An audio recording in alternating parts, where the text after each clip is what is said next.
আসসালামু আলাইকুম। ব্রেইনি বল্টুর নতুন টিউটোরিয়াল ভিডিওতে আপনাদের সবাইকে স্বাগতম। আমি নোমান ইবনে বিল্লাল। আমরা যে কোর্সটি নিয়ে আলোচনা করছিলাম সেটি হচ্ছিল সিস্টেম অ্যানালাইসিস অ্যান্ড ডিজাইন। গত লেকচার ভিডিওতে আমরা সিস্টেম অ্যানালাইসিস অ্যান্ড ডিজাইনের কিছু বেসিক যেমন ডেটা, ইনফরমেশান এবং সিস্টেম নিয়ে আলোচনা করেছিলাম। এবং system analysis and design computer science engineering ডিপার্টমেন্টের খুবই মেজর একটি কোর্স। এখানে আমাদের শেখানো হয় যে কীভাবে আমরা একটা সিস্টেমকে অ্যানালাইসিস করতে হবে, কীভাবে একটা ইউজার কীভাবে সেই সিস্টেমটা নিয়ে কাজ করবে সেটা সম্পর্কে আলোচনা করা হবে, এবং সেখান থেকে সেই অ্যানালাইসিসটা থেকে কীভাবে আমার একটা সিস্টেমকে ডিজাইন করতে হবে এই সব কিছু নিয়ে আমাদের আলোচনা করা হয়। গত লেকচার ভিডিওতে আমরা এগুলো নিয়েই আলোচনা করেছিলাম।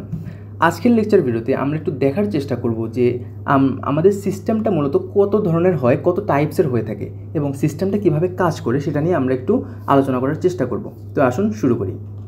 প্রথমে আজকে আমরা যে জিনিসটা দেখব সেটা হচ্ছে যে টাইপস অফ সিস্টেম। আমাদের সিস্টেমটা অনেক ধরনের হয়ে থাকে, তার মধ্যে অন্যতম হচ্ছে যে ফিজিক্যাল এবং অ্যাবস্ট্রাকশন সিস্টেম। ফিজিক্যাল সিস্টেমটা কি? ফিজিক্যাল সিস্টেম হচ্ছে যে যেগুলো আমরা সরাসরি ব্যবহার করতে পারছি বা যেগুলো আমরা সরাসরি দেখতে পারছি। ফিজিক্যালের মধ্যেও দুইটা পার্ট রয়েছে, একটাকে আমরা বলি স্ট্যাটিক আর একটাকে বলি আমরা ডাইনামিক। যেমন ধরেন আমার একটা কম্পিউটার সেন্টার আছে, সেখানে আমরা দেখতে পাচ্ছি কিছু ডেস্ক আছে, কিছু চেয়ার্স আছে, কিছু কম্পিউটার্স আছে। এগুলো কি? এগুলো একটা ফিজিক্যাল সিস্টেম, ফিজিক্যাল কম্পোনেন্ট। এগুলোই হচ্ছে যে আমার স্ট্যাটিক সিস্টেম। এছাড়াও এখানে আর কি থাকতে পারে? এখানে থাকতে পারে প্রোগ্রামড কম্পিউটার থাকতে পারে, যেটা হচ্ছে যে আমার ডাইনামিক ওয়েতে, যেটা নিয়ে আমি ব্যবহারটা করব। এরপর যদি বলি আমার আরেকটা সিস্টেম হচ্ছে যে অ্যাবস্ট্রাক্ট সিস্টেম। অ্যাবস্ট্রাক্ট সিস্টেমটা কেমন? যেই সিস্টেমটা মূলত দেখা যায় না বা ধারণার ভিত্তিতে যে সিস্টেমটাকে কাজ করতে হয়, ধারণার ভিত্তিতে বা কোনো একটা নীতিমালার ভিত্তিতে যদি আমি আমার সিস্টেমটাকে কাজ করতে চাই, তাহলে সেটাকে আমরা বলবো অ্যাবস্ট্রাক্ট সিস্টেম। যেমন আমরা যখন একটা সিস্টেমকে ডিজাইন করি, আমরা ইউএমএল জানি, আমরা ইউএমএল করে থাকি, আমরা বিভিন্ন ধরনের ডায়াগ্রাম ড্র করে থাকি, এগুলো সবই কি এক একটা অ্যাবস্ট্রাক্ট সিস্টেমের উদাহরণ। এছাড়া ধরেন কোনো একটা কোম্পানি কিছু রুলসের বেসিসে চলে, সেই রুলসগুলো ধরলাম আমি কোনো একটা খাতার মধ্যে লিখে রাখলাম। এগুলোই কি? এগুলো এক একটা অ্যাবস্ট্রাক্ট সিস্টেম। তার মানে এগুলো দেখা যায় না, শুধুমাত্র একটি ধারণার ভিত্তিতে একটি প্ল্যান, একটি সিস্টেমের মধ্য দিয়ে অ্যাবস্ট্রাক্ট সিস্টেমটা কাজ করবে। দেন নেক্সট আরেকটা টাইপ হচ্ছে ডিটারমিনিস্টিক সিস্টেম। ডিটারমিনিস্টিক সিস্টেমটা হচ্ছে যেটা আমি আগের থেকেই প্রিডিক্ট করে ফেলতে পারবো যে আমার রেজাল্টটা কী আসবে। যে আগের থেকে যখন আমি প্রিডিক্ট করে ফেলবো যে না, আমি সিস্টেমটা যদি এভাবে ডিজাইন করি আমার এই রেজাল্টটা আসবেই আসবে, 100% sure. That is our deterministic system. যেমন এখানে একটি উদাহরণ দেওয়া আছে যে 2 molecules of hydrogen and 1 molecular of oxygen makes water. তার মানে আমরা বুঝতেই পারছি যে 2 মোল হাইড্রোজেন এবং 1 মোল অক্সিজেন নিলে সেই ক্ষেত্রে আমার পানি H2O উৎপন্ন হয়। এটা কিন্তু আমরা সবাই জানি, এটা আগের থেকেই প্রিডিক্ট করা যায়। এরকমভাবে যত ধরনের সিস্টেমগুলো রয়েছে সবগুলোই কি আমরা ডিটারমিনিস্টিক বলে থাকি। পরবর্তী যেটা আছে যে প্রোহ্যাবিলিস্টিক সিস্টেম, এটা মানে হচ্ছে যে আপনি আগের থেকে কোনো কিছু প্রিডিক্ট করতে পারবেন না, যেটা একটা প্রবাবিলিটির ওপর কাজ করবে, যেটা হয় এটাও হতে পারে, না হয় অন্য একটা কিছুও হতে পারে।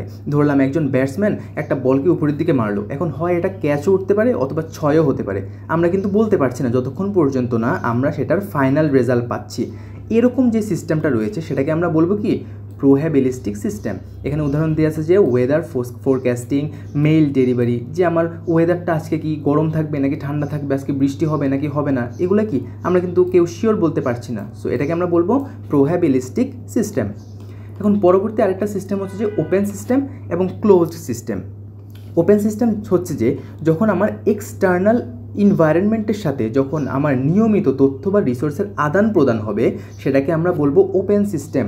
তার মানে আমার এক্সটার্নাল, আমার বাহিরের যে ইউজাররা রয়েছে তাদের সাথে আমার সিস্টেমের নিয়মিত একটা তথ্যের ইনপুট আউটপুট একটা লেনদেন থাকবে, সেটাকে আমরা বলবো কি? আমরা বলবো ওপেন সিস্টেম। তার মানে ওপেন সিস্টেমের জন্য মাস্ট বি ইনপুট আউটপুট থাকবে এবং এক্সটার্নালের সাথে ইন্টারনালের একটা কানেকশান থাকবে, এক্সটার্নাল এনভায়রনমেন্টের সাথে নিয়মিত তথ্যের আদান প্রদান থাকবে। এখানে একটি এক্সাম্পল দেওয়া আছে, an open cup of coffee. তার মানে ধরেন আপনার হাতে একটি কাপ আছে, সেই কাপটা খোলা, আপনি চাইলে সেই কাপের মধ্যে কফি ঢালতেও পারবেন, আবার কাপটা থেকে কফিটা ফেলে দিতে পারবেন। সো এটা কিন্তু ওপেন। এগুলোকে আমরা বলবো কি? Open system. পরবর্তী হচ্ছে যে ক্লোজড সিস্টেম। ক্লোজ সিস্টেম তাহলে কেমন হবে? হচ্ছে যে আমার এক্সটার্নাল এনভায়রনমেন্টের সাথে কোনো ধরনের তথ্যের আদান প্রদান হবে না, সেটাকে আমরা বলবো ক্লোজড সিস্টেম। তার মানে সেটা হবে একদম ক্লোজড, আমার নির্দিষ্ট কিছু কাজের জন্য আমি শুধুমাত্র এটা ব্যবহার করতে পারবো, আর কেউ পারবে না, সেটাকে আমরা বলছি ক্লোজড সিস্টেম। উদাহরণটা কি? ধরলাম আমার সেই কাপটার উপর আমি একটা ঢাকনা দিয়ে দিলাম, যখন আমি ঢাকনা দিয়ে দিব তখন কি আমি বাইরে থেকে কোনো কফি ঢালতে পারবো? অবশ্যই না। আবার কফি ওই কাপটা থেকেও কিন্তু কোনো কফি আমি বাইরে ফেলতে পারবো না। সো জিনিসটা একদম ক্লোজড, এটাকে আমরা বলবো কি ক্লোজ সিস্টেম। এখন আরেকটা টাইপ হচ্ছে যে ফর্মাল ইনফরমেশন সিস্টেম, আরেকটা হচ্ছে যে informal information system. Formal information সিস্টেমটা হচ্ছে যখন কোনো একটা প্রতিষ্ঠানের নিয়ম মেনে বা পূর্ব নির্ধারিত কোনো নিয়ম কানুন মেনে যখন আমার সিস্টেমটাকে কাজ করাতে হবে সেটাকে আমরা বলবো ফর্মাল ইনফরমেশন সিস্টেম। তার মানে এই সিস্টেমটা একটা নির্দিষ্ট নিয়ম কানুনের বেসিসে চলবে।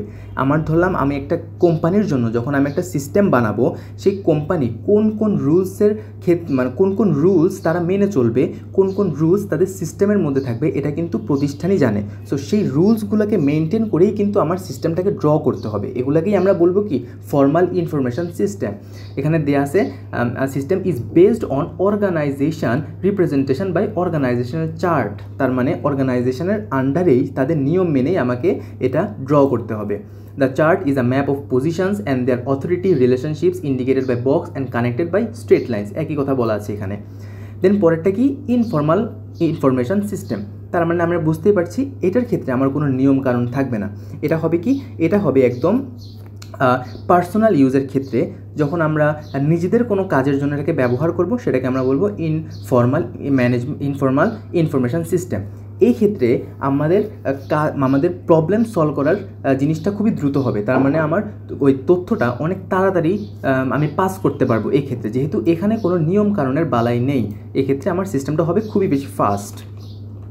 এখন আমরা একটু দেখার চেষ্টা করব যে আমার এই যে ইনফরমেশন সিস্টেমগুলো আছে এগুলো কত ক্যাটাগরির আছে, সেগুলো আমরা একটু দেখার ট্রাই করি।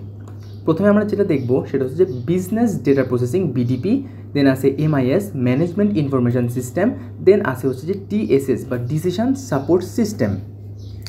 এখন কথা হচ্ছে যে বিজনেস ডাটা প্রসেসিং সিস্টেমটা কেমন, সেটা হচ্ছে যে যখন আমি একটা বিজনেসের জন্য আমি একটা কোম্পানির জন্য আমার সিস্টেমটাকে ড্র করব, সেই কোম্পানির ডেইলি বেসিসের কাজগুলো বা কোম্পানির অল ওভার প্রতিটা জিনিসের জন্যই কিন্তু আমার সিস্টেমটা কাজ করবে। সেই কোম্পানির এমপ্লয়িরা কী কাজ করছে, সেই কোম্পানির ওয়ার্কাররা কেমন কাজ করছে, সেই কোম্পানির অ্যাডমিনিস্ট্রেটিভ অফিসাররা কেমন কাজ করছে, সব কিছুর বেসিসেই আমার সেই সিস্টেমটা কাজ করা হবে।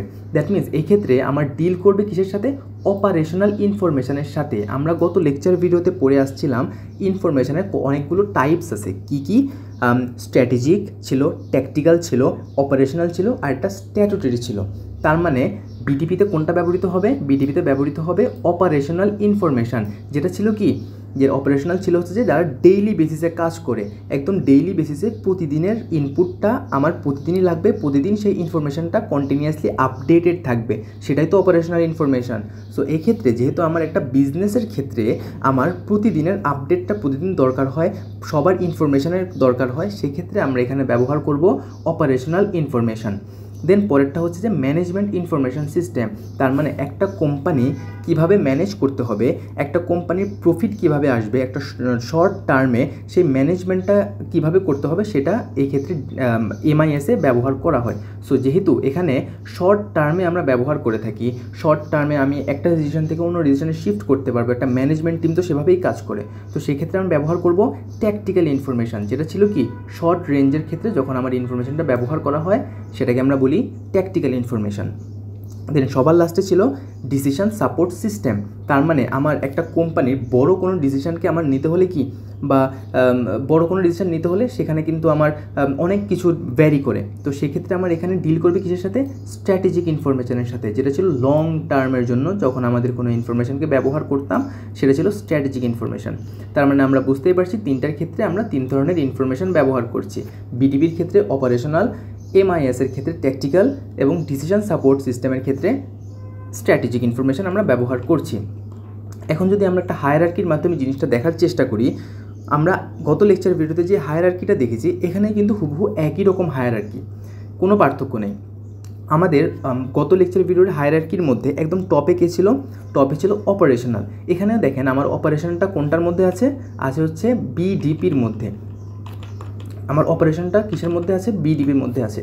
সো এই ক্ষেত্রে আমার অপারেশনটা চলে আসবে একদম নিচে। কারণ কি, কারণ এই ক্ষেত্রে আমার কিছু নির্দিষ্ট ক্যাটাগরির ক্ষেত্রে আমি ওই কাজগুলো করে থাকি। সো এক্ষেত্রে বিজনেসের এই ক্ষেত্রে জিনিসটা খুবই নিচে, একদম নিচে চলে আসবে। এখানে দেখেন বিডিপি হবে, বিডিপি। সো যেহেতু আমরা বলেছিলাম যে বিডিপি অপারেশনালের ক্ষেত্রে ফিল্ড লেভেলে কাজ করতে হয়, অনেক বড় একটা অ্যামাউন্টের মানুষদের নিয়ে কাজ করতে হয়, সো এটার ইয়াও থাকে অনেক বেশি। এক্ষেত্রে আমার এই পিরামিডের সবার লাস্টে আসবে কি অপারেশনাল, যেটা আমার ছিল বিডিপির মধ্যে। তারপর সেকেন্ডে বা মিডলে কে থাকবে, মিডলে ছিল আমাদের ট্যাকটিক্যাল, যেখানে শর্ট রেঞ্জের মধ্যে যারা কাজ করতো। এখানে দেখেন তো ট্যাকটিক্যালে কে আছে, ট্যাকটিক্যালে আছে হচ্ছে এমআইএস। দেখেন এখানে আমার মাঝখানে আছে হচ্ছে এমআইএস, এই যে এমআইএসটা হচ্ছে আমার মাঝখানে একদম হুবহু সেম। দেন আমাদের একদম টপে কে ছিল, টপে ছিল হচ্ছে যে স্ট্র্যাটেজিক্যাল ইনফরমেশান, কারণ কি স্ট্র্যাটেজিক্যালের ক্ষেত্রে খুবই কম অ্যামাউন্টের আমার একটা পোর্শনের দরকার হয়, দ্যাটস ওয়াই আমার স্ট্র্যাটেজিক্যালটা ছিল হচ্ছে যে ডিএসএসের ক্ষেত্রে। সেক্ষেত্রে আমার একদম টপে চলে আসলো আমার স্ট্র্যাটেজিক্যাল ইনফরমেশান, যেটা কোন সাপোর্ট সিস্টেম কাজ করে, ডিএসএস। এক্ষেত্রে আমার ডিএসএস যেটা বা ডিসিশন সাপোর্ট সিস্টেম যেটা, সেটার টাইপ হবে কি আনস্ট্রাকচার্ড। কারণ কি সেটা কিন্তু কোনো নির্দিষ্ট স্ট্রাকচার ফলো করে না, সেটা একটা নির্দিষ্ট ওয়েতে কাজ করে। বা একদম মিডলে যে থাকবে সেটা মডারেটারলি স্ট্রাকচার, মানে কিছুটা হালকা পাতলা স্ট্রাকচার সে ফলো করবে। বাট যারা একদম নিচে থাকবে বা অপারেশনাল ইনফরমেশান ক্ষেত্রে থাকবে, সেটা কিন্তু একটা নির্দিষ্ট নিয়ম বা নির্দিষ্ট একটা কাঠামোর ভিত্তিতে কাজ করে। দ্যাটস ওয়াই আমাদের এটা হবে কি হাইলি স্ট্রাকচার্ড। আশা করি এতটুকু বুঝতে পেরেছেন। এখন আমরা প্রতিটা টাইপের কিছু কাজ বা তাদের কিছু টাইপস আমরা দেখার চেষ্টা করি। প্রথমে আমার আসলো বিডিপি। বিডিপিটা মূলত কীভাবে কাজ করে দেখেন, যেহেতু আমাদের বিডিপির মধ্যে অপারেশনাল ইনফরমেশানটা কাজ করবে, ডেইলি বেসিসে কাজ করবে, তার মানে আমরা বুঝতেই পারছি এখানে আমার ডেটাটা অনেক বেশি পরিমাণ প্রসেসিং হবে, আমার ডেটাটা কন্টিনিউয়াসলি এডিট হবে, আমার ডেটাটা অনেক বেশি ইনপুট নিতে হবে, অনেক বেশি আউটপুট দেখাতে হবে, এবং সেটাকে আমাদের কন্ট্রোল করতে হবে, একটা অর্গানাইজড ওয়েতে সেটাকে আমাদের সাজাতে হবে, আমার দরকার পড়লে সেটাকে আমার ক্লিন করতে হবে। দ্যাট মিনস কি আমার ডেইলি বেসিসে আমার প্রতিটি কাজ কিন্তু আমি করছি প্রতিদিনকার। দ্যাটস ওয়াই এই বিডিপির ক্ষেত্রে এই প্রসেসগুলো তাহলে কাজ করবে, এগুলো একটু দেখে নেবেন। দেন তাহলে কোথায় কোথায় আমরা এটা ব্যবহার করতে পারি, আমরা ব্যবহার করতে পারি পেরোল সিস্টেমে, স্টক কন্ট্রোল সিস্টেমে। একটা স্টক মার্কেট কেমন হয় দেখেন না, প্রতি সেকেন্ডে স্টক মার্কেট এক্সচেঞ্জ হচ্ছে, তার মানে কি, তার মানে সে কন্টিনিউয়াসলি চেঞ্জ হচ্ছে। আমার এখানে অপারেশনাল ইনফরমেশানটা কাজ করছে। যে তারপর রিজার্ভেশন সিস্টেমের ক্ষেত্রে, পেরোল সিস্টেমের ক্ষেত্রে, অর্ডার প্রসেসিং সিস্টেমের ক্ষেত্রে যখনই অর্ডারটা আসছে তখনই সেখানে কি ওই সিস্টেমটা কাজ করতেছে কন্টিনিউয়াসলি। আবার নেক্সট ডের অর্ডারের ক্ষেত্রে আবার নেক্সট ডে সেটা কাজ করতেছে, কন্টিনিউয়াস ডেইলি বেসিসের কাজ হচ্ছে। দ্যাটস ওয়াই এই সবগুলো সিস্টেমটা হচ্ছে বিডিপি সিস্টেম। দেন আমরা এই বিডিপি সিস্টেমকে দুইটা ক্যাটাগরিতে ভাগ করি। একটাকে আমরা বলি OLTP, যার মানে হচ্ছে যে অনলাইন ট্রানজ্যাকশান প্রসেসিং, এবং দুই নাম্বারটা হচ্ছে যে ব্যাচ প্রসেসিং। এখন অনলাইন ট্রানজ্যাকশান প্রসেসিং জিনিসটা হচ্ছে যে এটি যখন ব্যবহারকারী এবং সিস্টেমের মধ্যে যখন একটা রিয়েল টাইম যোগাযোগের মাধ্যমে কাজ করা হবে, সেটাকে আমরা বলবো অনলাইন ট্রানজ্যাকশান প্রসেসিং। আবার বলছি যে যখন ব্যবহারকারী বা ইউজারের সাথে যখন সিস্টেমের একটা রিয়েল টাইম যোগাযোগ থাকবে, কন্টিনিউয়াস যোগাযোগ থাকবে, সেটাকে আমরা বলবো অনলাইন ট্রানজ্যাকশান প্রসেসিং। এই ক্ষেত্রে আমার যে কাজ করার যে প্রক্রিয়াটা হবে সেটা হবে খুবই ফাস্ট এবং ইনস্ট্যান্টভাবে আমি সেই জিনিসটা কাজ করতে পারবো। দেখেন এখানে লেখাই আছে OLTP is used for query processing and rapid action to the request. খুবই ফাস্ট বা র্যাপিডলি সেটা কাজ করবে। যেমন finding balance in one bank account, then booking railway tickets. যে যখন আমরা অনলাইনের মাধ্যমে যখন আমরা টিকিট বুক করি তখন কি সেই জিনিসটা আমাকে তাৎক্ষণিকভাবে আমার সেই রেজাল্টটা দেয়। আমি ইউজার এবং আমার সিস্টেমটা হচ্ছে সেই অ্যাপটা, সেই অ্যাপের মধ্যে কি একটা রিয়েল টাইম যোগাযোগ হচ্ছে না, তার মানে কি এটাই হচ্ছে আমার অনলাইন ট্রানজ্যাকশান প্রসেসিং। সেকেন্ডটা হচ্ছে ব্যাচ প্রসেসিং হচ্ছে যে যখন আমরা একসাথে অনেকগুলো ডেটাকে সংগ্রহ করব এবং নির্দিষ্ট সময় পর সেটাকে প্রক্রিয়া করব, সেটাই হলো ব্যাচ প্রসেসিং। মানে আবার বলছি, যখন আমরা অনেকগুলো ডেটা, একটু আগে আমরা কি করছিলাম OLTPর মধ্যে আমরা নির্দিষ্ট ডেটা নিচ্ছিলাম, সেটাকে আমরা প্রসেসিং করছিলাম, আমরা ইউজার আর সিস্টেমের মধ্যে একটা রিয়েল টাইম কানেকশান ছিল, কন্টিনিউয়াস একটা যোগাযোগ ছিল।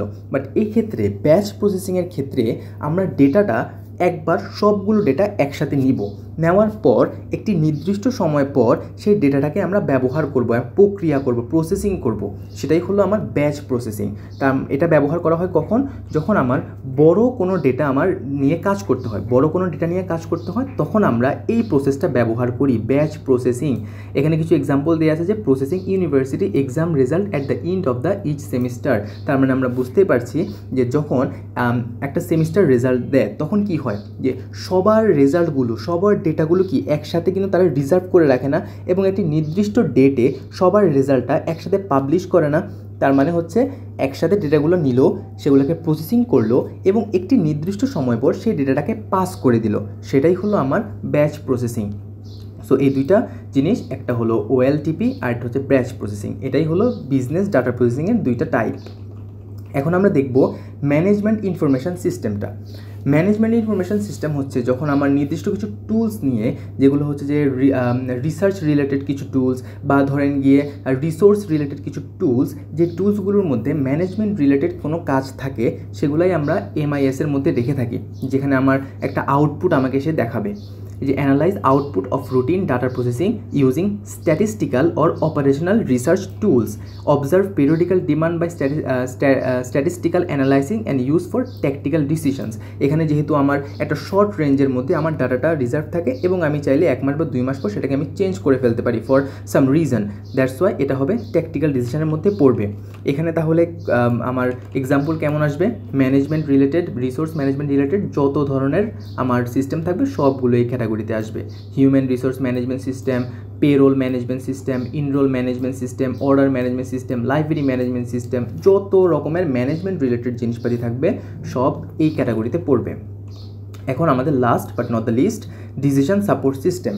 ডিসিশন সাপোর্ট সিস্টেমটা হচ্ছে যখন জিনিসটা মূলত স্পষ্ট কোনো কাঠামো নেই জিনিসটার, তার মানে জিনিসটা কোনো স্ট্রাকচার নেই, বাট জিনিসটা বিশ্লেষণমূলক বা সিমুলেশন রিলেটেড কাজগুলো করে থাকে। তার মানে আমরা দেখছি যে ডিসিশন সাপোর্ট সিস্টেম কোন ইনফরমেশনটা কাজ করে?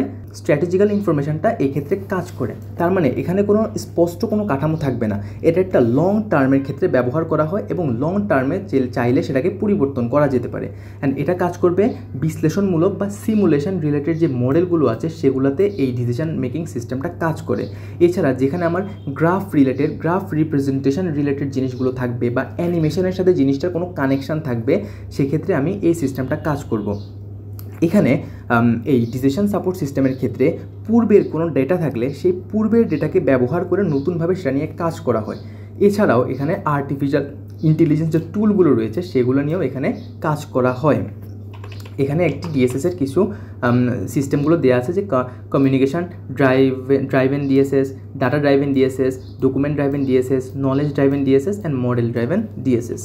এখানে ডিএসএসের কিছু এক্সাম্পলস দিয়ে আছে, যার মানে এখানে সাপোর্ট রিলেটেড যে কোনো ধরনের সিস্টেমই কি এটার আন্ডারে আসবে। Clinical decision support system, group decision support system, agricultural decision support system and so on. এখন এই হচ্ছে এখানে কিছু রিসোর্সেস, আপনারা চাইলে এখান থেকে এগুলো দেখে নিতে পারেন। এই হলো আজকের টপিক। আশা করি যতটুকু আমি পড়িয়েছি সেটা বুঝতে পেরেছেন। যদি কোনো কোশ্চেন থাকে তাহলে কমেন্ট সেকশানে করবেন, আমি ট্রাই করব সেগুলো অ্যান্সার করার। এখানে আমরা আজকে সিস্টেমের কিছু টাইপসগুলো নিয়ে আলোচনা করলাম। পরবর্তী লেকচার ভিডিওতে আমরা সিস্টেম অ্যানালাইসিং অ্যান্ড ডিজাইনের আরও কিছু মডেলস, কিছু কম্পোনেন্টস বা কিছু টপিকস নিয়ে আমরা আলোচনা করার চেষ্টা করব। যদি ভিডিওটা ভালো লাগে তাহলে লাইক করবেন, শেয়ার করবেন এবং সাবস্ক্রাইব করতে ভুলবেন না। ধন্যবাদ সবাইকে।